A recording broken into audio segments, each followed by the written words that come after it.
কবিটিক বাংলার পক্ষ থেকে সবাইকে স্বাগতম।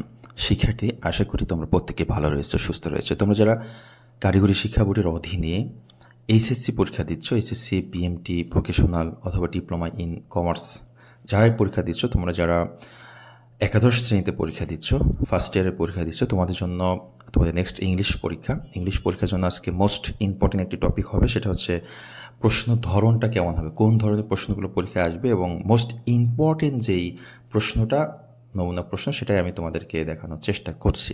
শিক্ষার্থীবৃন্দ, একটু যদি মনোযোগ দাও, তোমরা জেনে থাকবে যে পরীক্ষা তোমাদের 3 ঘন্টা হবে এবং 60 মার্কের পরীক্ষা হবে। হ্যাঁ, যেখানে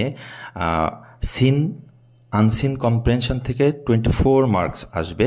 আর সিন থেকে আমরা যদি দেখি, একটা প্যাসেজ থাকবে, 3টা প্রশ্নে অ্যান্সার করতে হবে। আমার কাছে মোস্ট ইম্পর্টেন্ট এই প্যাসেজটা মনে হয়েছে যে শিল্পী ওয়াজ 15 ইয়ার্স ওল্ড। হ্যাঁ, এটা এরকম একটা প্যাসেজ। তো প্যাসেজ কমন আর আনকমন এটা কোনো বিষয় না, কারণ প্যাসেজ থেকে দেখে দেখে ভিতরেই তথ্য থাকে, তথ্য থেকে জাস্ট উত্তরটা করতে হয়, একেবারে সহজ, ইজি। তো এখান থেকে প্রথম প্রশ্নটা থাকবে হচ্ছে choose the correct answer from the alternatives, আর 2 নম্বরটা থাকবে হচ্ছে আনসার দ্য কোশ্চেন। ওকে, এবং 3 নম্বর থাকবে হচ্ছে match the words column A column B, মানে এর সাথে তোমার মিলাতে হবে। আনসিন যে কম্প্রেনশন থাকবে সেটা থাকবে আমাদের একটা প্যাসেজ, সেই প্যাসেজ থেকে 4 নম্বর প্রশ্ন আসবে।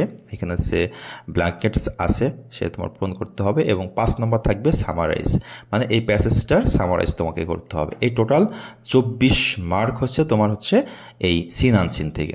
এটা হচ্ছে সিন আনসিন, মানে প্যাসেজ থেকে অ্যান্সার করতে হবে। এরপর আসো গ্রামার পার্ট থাকতেছে তোমার 20 নাম্বার, সেখানে 5টা টপিক থাকবে 4 মার্ক করে।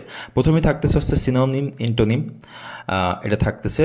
আর তারপর থাকছে punctuation and use of Capitals, মানে কোথায় ফুল স্টপ বসবে, কমা বসবে, বড় হাতের অক্ষর বসবে, সেটা তোমাকে লিখতে হবে। এরপর চেঞ্জ অফ ভয়েস চেঞ্জ আসবে।